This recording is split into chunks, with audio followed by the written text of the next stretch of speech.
This is Greg Troutwine with Maritime Reporter TV, and we're here with Knut Ørbeck-Nilssen, CEO Maritime, DNV GL. And Knut, thank you very much for taking your time to join us today. Thank you very much for the invitation.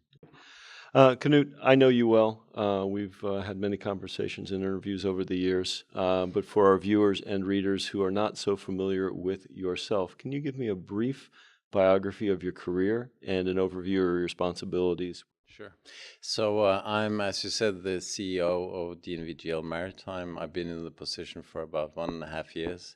I worked with the company, though, for 25 years. I worked mainly in the maritime, but also part of the time in the oil and gas industry.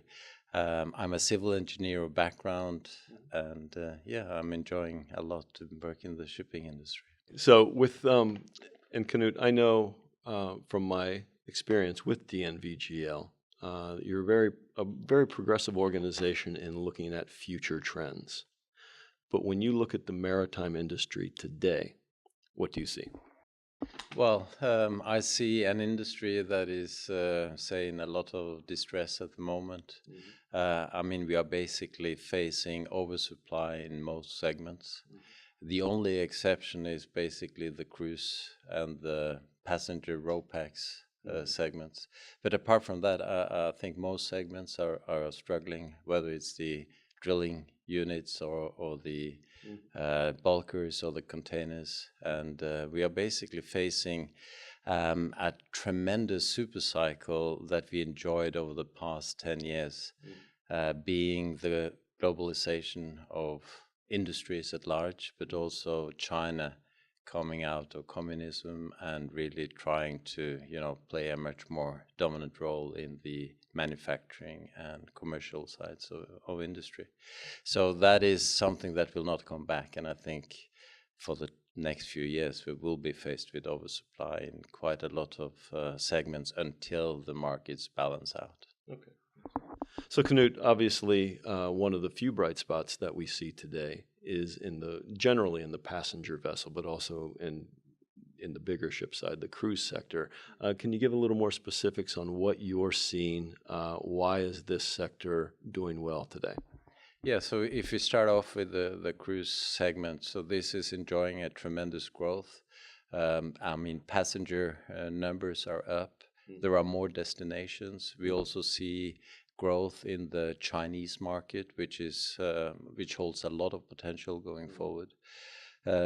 So for cruise, it's a lot about growth. When we look at the ferries, it is more about replacing existing tonnage, modernizing existing tonnage, in some cases moving to more environmental friendly fuel like LNG.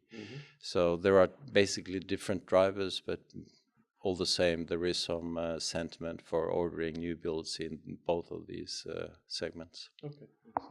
As we just discussed before we started here, I had the opportunity to interview Remy Eriksson on the occasion of the SMM 2016. At the time, he was quite frank in his assessment of the market and the need to reduce the headcount at DNV GL to deal with the near-term crisis. I know it's only 3 months past this interview, but can you give me, has that view changed for 2017, or can you give our viewers and our readers an update on how you see near-term 2017? I think 2017 is going to be even more challenging for DNV GL as a group. It's basically down to both the oil and gas markets and the shipping and the offshore markets in turmoil and distress. So 17 is going to look challenging for us. But I think also if we extend it a little bit further, it's going to take some time before markets balance out. So we probably for the next few years will have challenging market conditions in most segments. Okay. This is Greg Troutwine with Maritime Reporter TV, and again, we thank Knut for sharing his time and his insights with us.